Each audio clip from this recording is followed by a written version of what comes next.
Bismillahirrahmanirrahim. Alhamdulillah wassalatu wassalamu ala Rasulillah wa ala alihi wa ashabihi wa man tabi'ahum bi ihsanin ila yaumiddin. Qala ta'ala ya ayyuhalladzina amanu taqullaha haqqa tuqatih wa la tamutunna illa wa antum muslimun. Allahumma 'allimna ma yanfa'una wanfa'na bima 'allamtana wa zidna ilman ya rabbal alamin. Rabbi shrah li sadri wa yassir li amri wahlul 'uqdatam min lisani yafqahu qawli. Amma ba'du. Kita masih bersama surat An-Nur, surat yang ke-24 yang terdiri dari 64 ayat dan merupakan surat Madaniyah yang menerangkan kepada kita berkenaan dengan hukum-hukum penting dan juga adab-adab yang penting yang harus diketahui oleh setiap mukmin.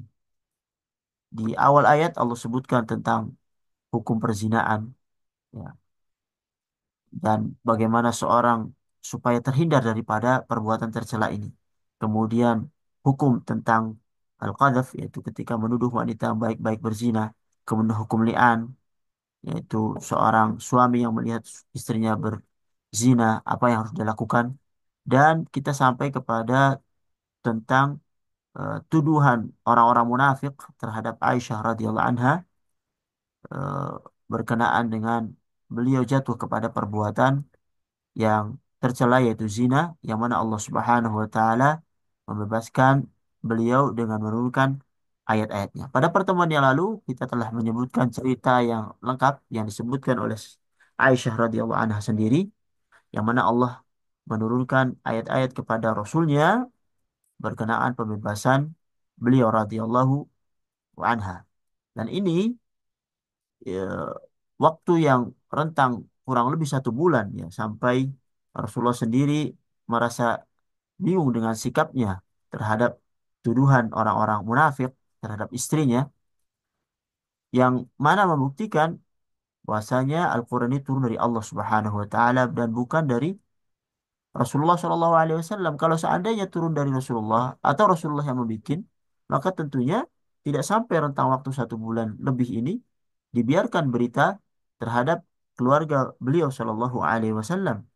Bahkan beliau bisa saja membuat klarifikasi dengan menerbitkan ayat-ayat Al-Quran, tapi tidak.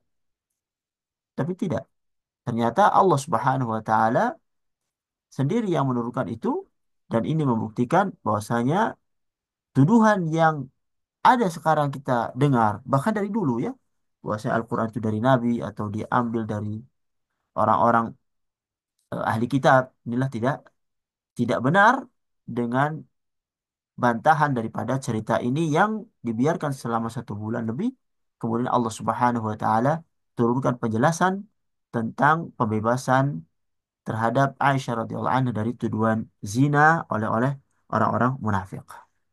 Baik, kita masuk ke ayat yang 12. Allah Subhanahu Wa Taala menyebutkan masih berkenaan dengan ayat-ayat yang menjelaskan bebasnya Aisyah radhiyallahu anha dari tuduhan orang-orang munafik. Allah Subhanahu wa taala sebutkan, A'udzu billahi minasy syaithanir rajim. Laula إذ سمعتموه ظن المؤمنون والمؤمنات بأنفسهم خيرا وقالوا هذا إفك مبين لولا جاءوا عليه بأربعة شهداء فإذ لم يأتوا بالشهداء فأولئك عند الله هم الكاذبون. Allah Subhanahu wa taala menyebutkan di ayat yang ke-12 di surat An-Nur, laula id sami'tumuhu dzannal mu'minuna wal mu'minatu bi anfusihim khaira.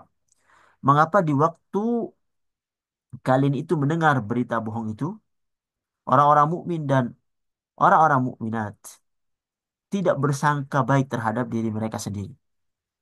Wa qalu hadza ifkum mubin. Dan mengapa mereka itu nggak berkata ini adalah suatu berita yang bohong, ya, terhadap fitnah orang-orang munafik kepada Aisyah radhiyallahu anha. laula ja'u alaihi bi arba'ati syuhada. Mengapa mereka yang menuduh itu sekedar menuduh tapi tidak mendatangkan empat orang saksi atas berita bohong yang mereka sebarkan. Fa idz lam ya'tu bisyuhada faulaika indallahi humul kadzibun. Oleh karenanya, ketika mereka tidak mendatangkan saksi-saksi, maka mereka itulah pada sisi Allah termasuk orang-orang yang berdusta. Para hadirin yang dirahmati Allah Subhanahu wa taala, ini merupakan pengajaran dari Allah Subhanahu wa taala kepada kaum mukminin berkaitan dengan Aisyah radhiyallahu anha. Laula, mengapa? Id sami'tumuhu, yaitu ketika engkau mendengar berita bohong itu, mendengar tuduhan yang ditujukan kepada Ummul Mukminin Aisyah radhiyallahu anha. Mengapa engkau tidak berprasangka baik terhadap diri mereka sendiri? Yaitu dengan memisalkan seandainya tuduhan itu menimpa diri mereka dan mereka lepas daripada itu, mereka termasuk orang baik dan tidak mungkin jatuh terhadap perbuatan yang tercela itu yaitu zina. Itu diri mereka yang notabene bukan istri Nabi Muhammad Sallallahu Alaihi Wasallam, bahkan bukan Ummul Mukminin. Apatah lagi kemungkinan itu akan lebih jauh ketika dia dituduhkan kepada istri Nabi Shallallahu Alaihi Wasallam. Mengapa mereka tidak berprasangka baik terhadap diri mereka sendiri?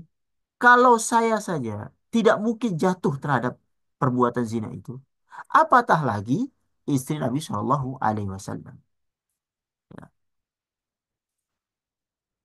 Dan ini innalladzina Allah sebutkan innalladzina ja'u bil ifki usbatun minkum. Di ayat sebelumnya Allah sebutkan bahwa setiap berita bohong itu juga timbul dari golongan kamu juga. Ya. Dari kaum mukminin yang notabene mereka terseret, terbawa oleh ucapan orang-orang munafik. Ya. Seperti Hasan bin Thabit dan juga Mistah dan juga Hamnah binti Jahsh. Dari rekan-rekan mereka yang melontarkan tuduhan-tuduhan itu. Laula id sami'tumuhu dhanna al-mu'minuna wal mu'minati bi anfusihim khairan wa qalu hadza ifkum mubin. Mengapa di waktu mendengar berita itu, orang-orang mukmin, orang-orang mukminat tidak berprasangka baik terhadap diri mereka sendiri? Dan mengapa mereka nggak berkata, hadza buhtan, hadza ifkum mubin. Ini berita yang bohong, yang nggak nyata.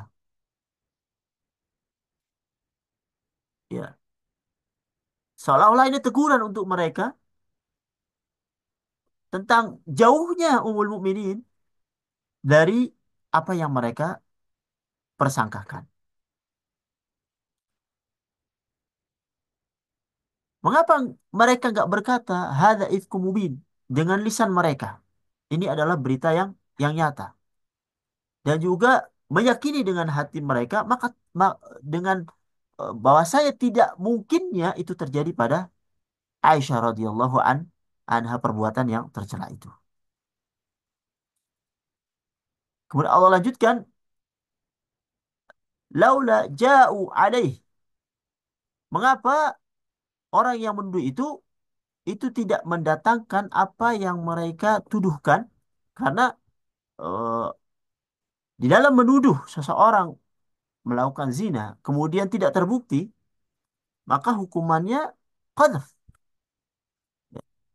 Hukumannya adalah qadzaf, hukum hadf, hukum qadzaf bahwasanya dia dicambuk 80 kali pada ayat yang sebelumnya yang telah kita ambil. Hukum qadzaf, hukum tuduhan dusta.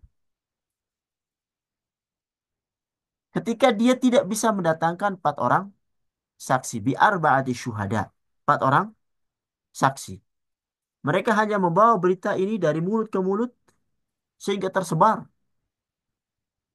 di Madinah tanpa mereka bisa mendapatkan bi arba'ati syuhada, empat orang saksi untuk apa? Untuk membenarkan tuduhan mereka kepada Aisyah. Oleh karenanya di akhir ayat Allah mengatakan wa id lam ya'tu bisyuhada, kalau mereka tidak bisa mendatangkan empat orang saksi itu faulaika indallahi humul kadzibun. Maka di sisi Allah mereka lah yang merupakan orang-orang yang benar berdusta kepada Aisyah radhiyallahu anha terhadap tuduhan mereka.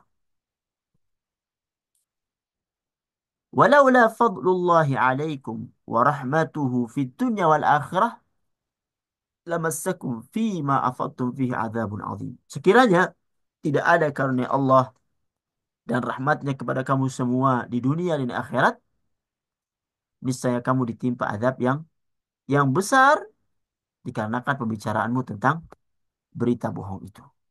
Ittalaqainahu bi alsinatikum wa taquluna bi afwahikum ma laysa lakum bihi ilm wa tahsabunahu hayyinan wa huwa indallahil al-azim. Ya. Jadi ingatlah di waktu kamu menerima berita bohong itu dari mulut ke mulut. Kamu katakan dengan mulutmu apa yang tidak kamu ketahui sedikit pun kebenarannya. Dan kamu menganggap sesuatu itu yang kamu ucapkan itu ringan. Wa huwa indallahi azim. Padahal di sisi Allah adalah sebuah perkara yang besar. Jadi sekiranya orang-orang yang larut di dalam tuduhan mereka kepada Aisyah radhiyallahu anha tidak mendapatkan rahmat Allah Subhanahu wa taala, yang mana Allah Subhanahu wa taala menerima taubat, menerima orang-orang yang kembali kepada mereka kepada Allah Subhanahu wa taala dengan amal-amal saleh di dunia, dan Allah memaafkan mereka karena keimanan mereka kepada hari akhirat. Tamassakum fima afattum fihi adzabun adzim. Niscaya kamu ditimpa azab yang besar karena pembicaraanmu tentang berita bohong itu, yaitu tuduhan kasus dusta ini. Jadi, seolah ayat ini itu menyebutkan kepada kita berlaku terhadap orang-orang yang memiliki keimanan. Yang nanti akan keluar, ya, orang-orang yang tidak ada keimanan dan tidak ada amal soleh, yang mereka tidak mendapatkan ampunan dari Allah Subhanahu wa taala. Yang ayat ini menunjukkan tentang kasih sayang Allah Subhanahu wa taala yang menerima tobat para sahabat yang jatuh terhadap perbuatan dosa ini karena mereka beriman kepada Allah Subhanahu wa taala kepada hari hari akhirat. Seperti Mistah, Hasan dan Hamzah binti Jahsh yang mereka rela untuk dihukum cambuk, ya, agar dosa-dosanya di dunia itu diampuni Allah Subhanahu wa taala dan tidak ada lagi baginya dosa di akhirat. Sedangkan orang-orang munafik, ya, ini pertanyaan minggu lalu, ya, kenapa orang-orang munafik itu bebas? Ya. Yang mereka notabene adalah dedengkot yang mengawali tuduhan kepada Aisyah radhiyallahu anha seperti Abdullah bin Ubay bin Salul bersama kawan-kawannya. Mereka tidak termasuk orang-orang yang disebutkan di dalam ayat ini. Kenapa? Karena mereka tidak memiliki iman dan juga amal soleh yang dapat mengimbangi kesalahan ini, yang dapat menolaknya. Ya. Sehingga apa? Mereka berhak mendapatkan azab Allah Subhanahu wa taala di dunia dan lebih besar lagi nanti di akhirat. Kemudian Allah Subhanahu wa taala lanjutkan, ittalaqainahu bi alsinatikum. Ingatlah di waktu kamu menerima berita bohong itu dari mulut ke mulut. Al-Imam Mujahid dan Said bin Zubair menyebutkan maksudnya adalah kalian itu menyampaikannya dari mulut ke mulut, ya, dengan mengatakan aku telah mendengar dari fulan atau fulan telah berkata begini dan begitu. Ya, sebagian orang menyampaikan begini dan begitu, ya berita burung tanpa ada saksi yang menjelaskan dan menguatkan berita yang mereka dapatkan. Wa taquluna bi afwahikum ma laysa lakum bi ilm. Kamu katakan dengan mulutmu apa yang tidak kamu ketahui sedikit juga. Ya. Kemudian kalian sampaikan ke orang lain perkara yang tidak eh, tentu kebenarannya, yang kalian tidak tahu kebenarannya sedikit sedikit pun. Dan kalian menganggap watahsabunahu hayyinan. Kalian menganggap itu adalah berita yang sesuatu yang ringan. Ketika melontarkan tuduhan kepada Aisyah radhiyallahu anha ummul mukminin. Kalian mengira ini tuduhan itu ringan. Ya. Tuduhan itu biasa-biasa saja.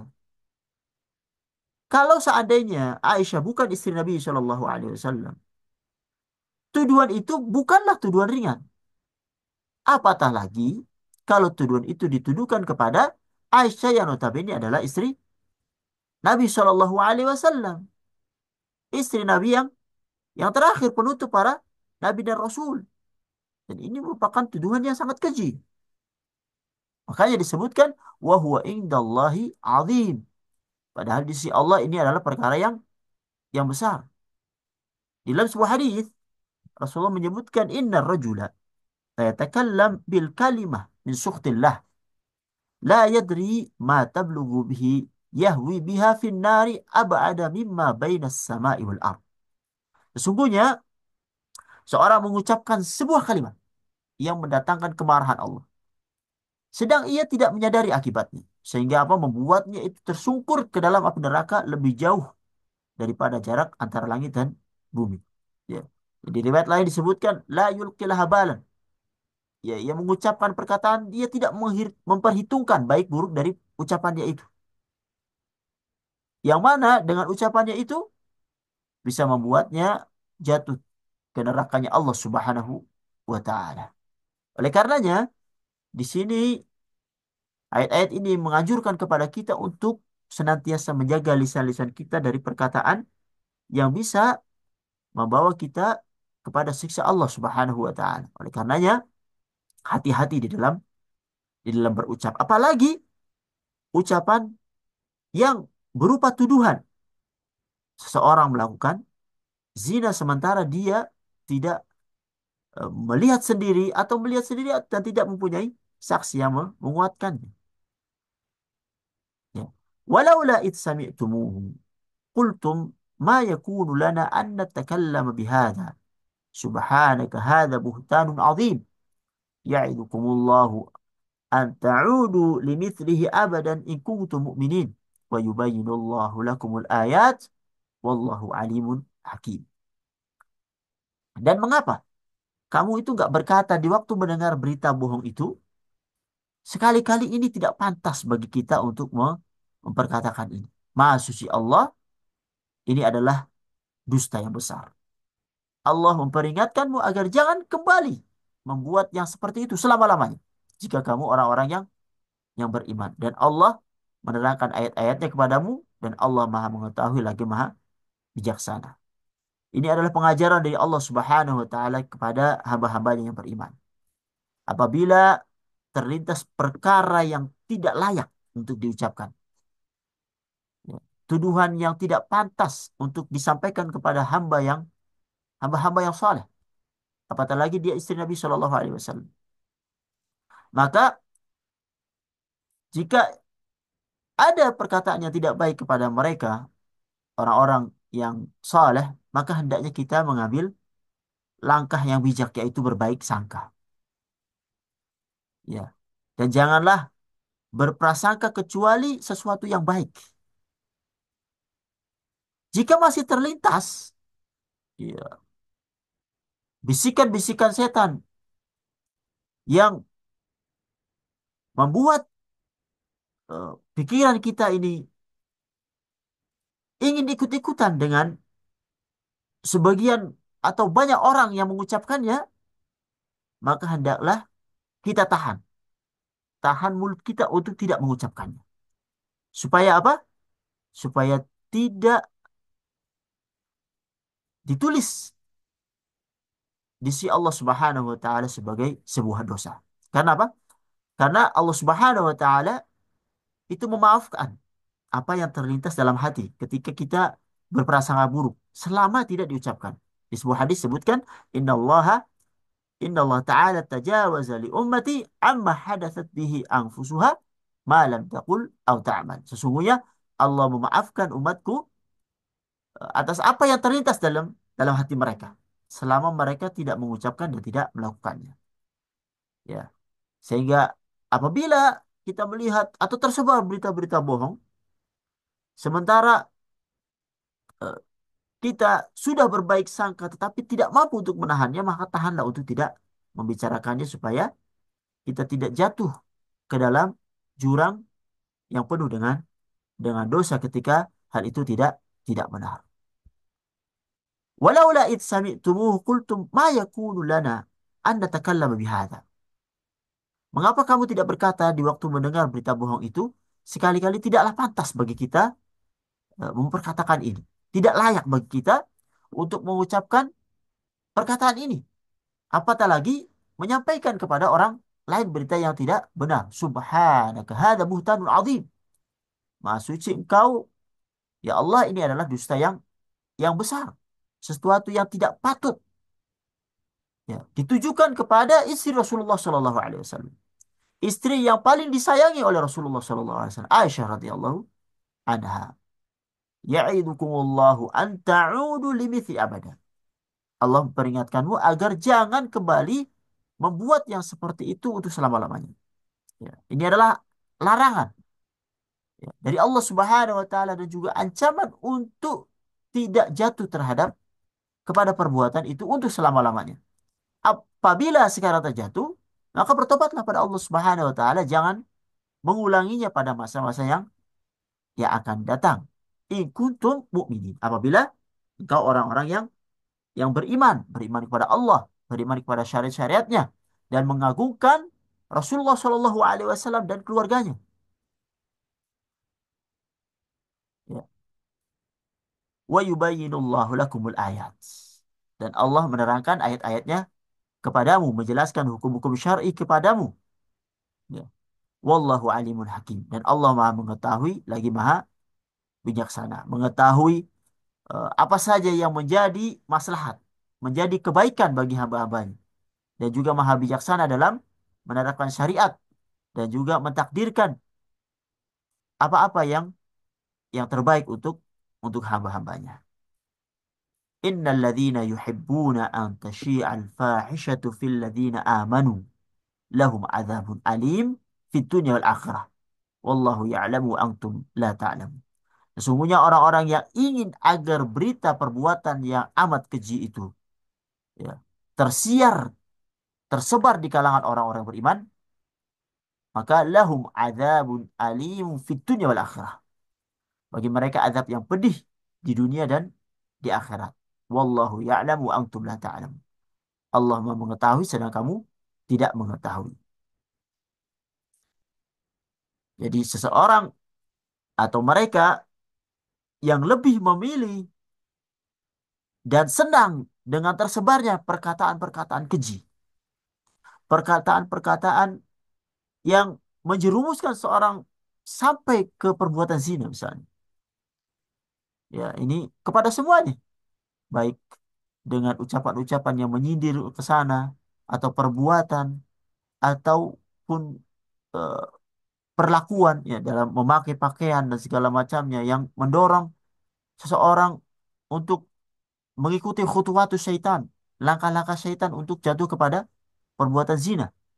Apatah lagi yang sampai memvideo, memosting hal-hal yang mengundang nafsu seseorang untuk kepada perbuatan yang tidak terpuji itu, maka Allah ancam di sini.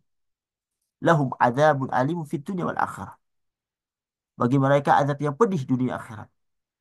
Apatah lagi kalau mereka sebarkan di tengah-tengah orang-orang beriman. Ya.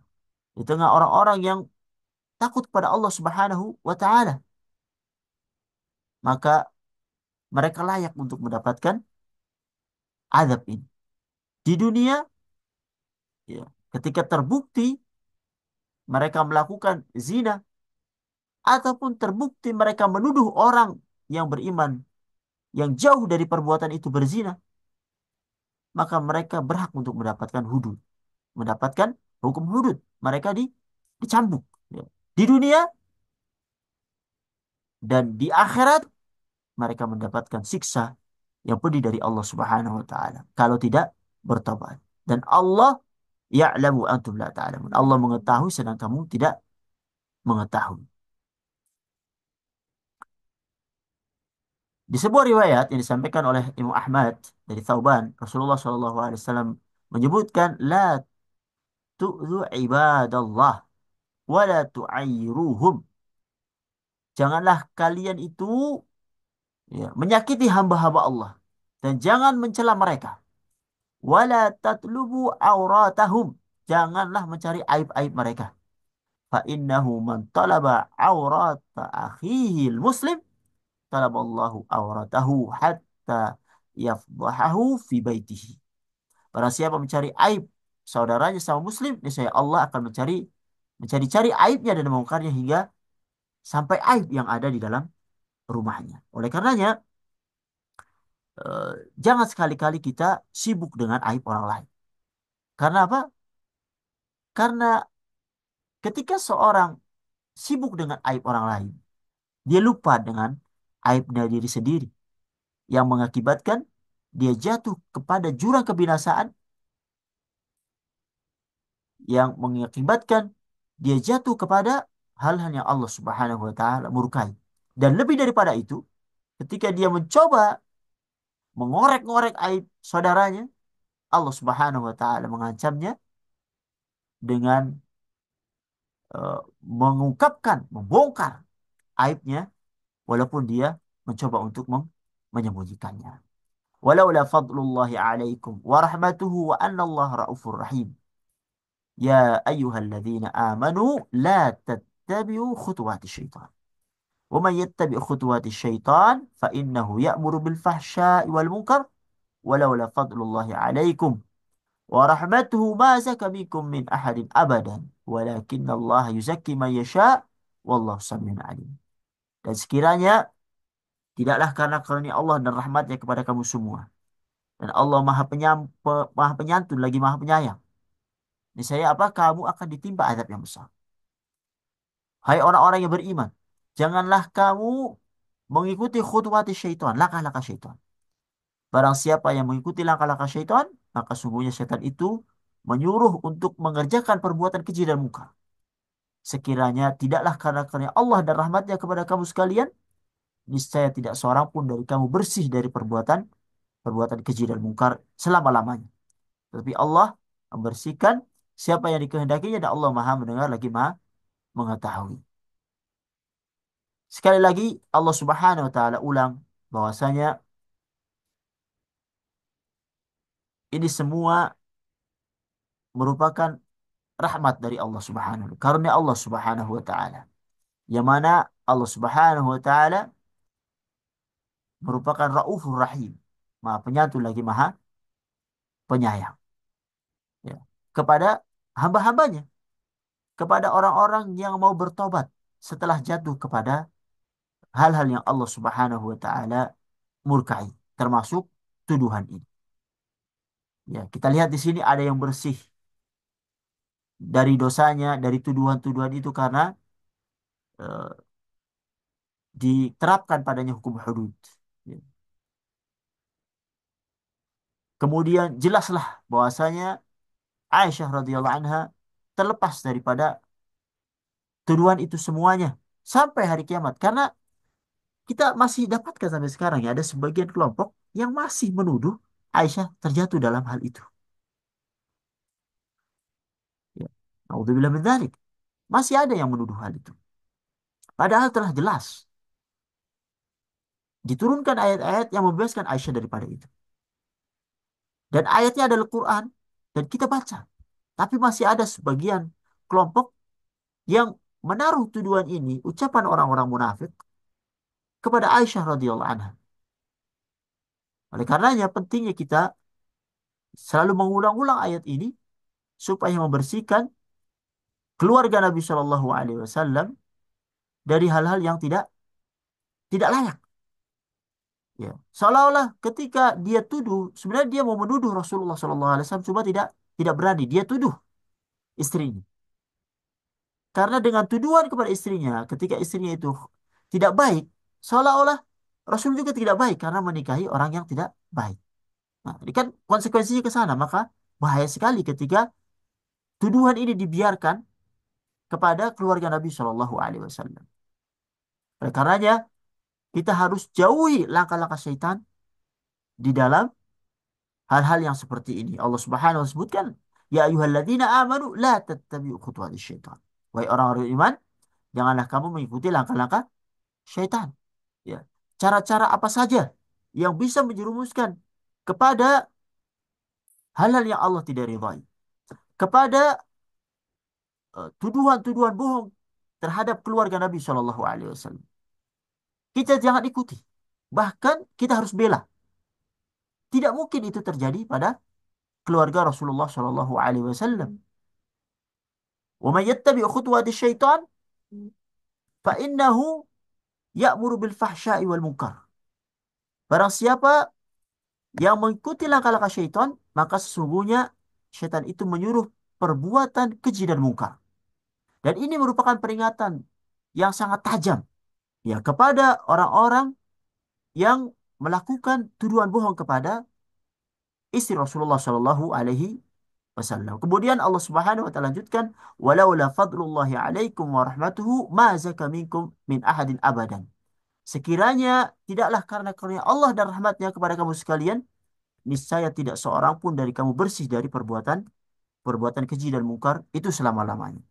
Jadi kalaulah Allah Subhanahu Wa Taala tidak memberi rizki kepada siapa yang dikehendaki untuk bertobat kepadanya, ya, kalaulah Allah tidak membersihkan jiwa-jiwa kita dari noda syirik, kejahatan, kotoran, dan akhlak-akhlak yang tidak baik, pasti kita akan jatuh terhadap apa-apa yang mereka jatuh di dalam.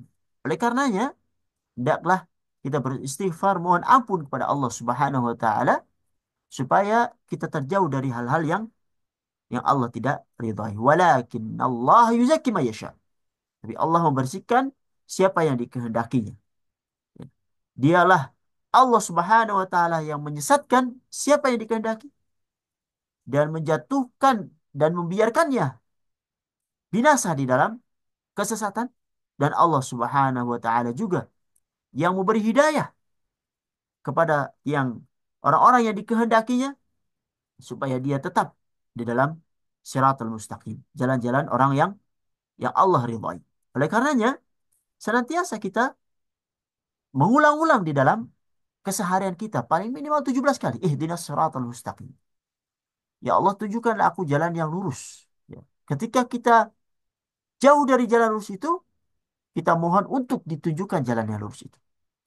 Ketika seorang telah berada di dalam jalan yang lurus itu, dia tetap berdoa untuk diistiqomahkan di dalam jalan yang lurus itu sampai hatta ya'tiyahu al-yaqin. Sampai yakin kematian itu datang datang kepadanya.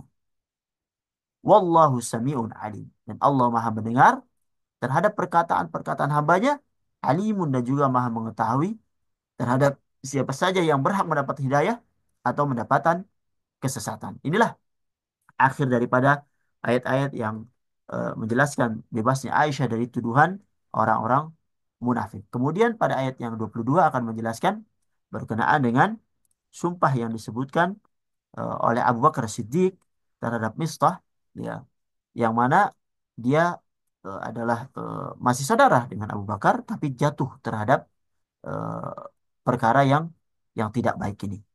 Ini insya Allah kita bahas pada pertemuan yang akan datang. Mudah-mudahan bermanfaat. Hada wa sallallahu ala Muhammad wa ala alihi wa sahbihi ajma'in. Assalamualaikum warahmatullahi wabarakatuh.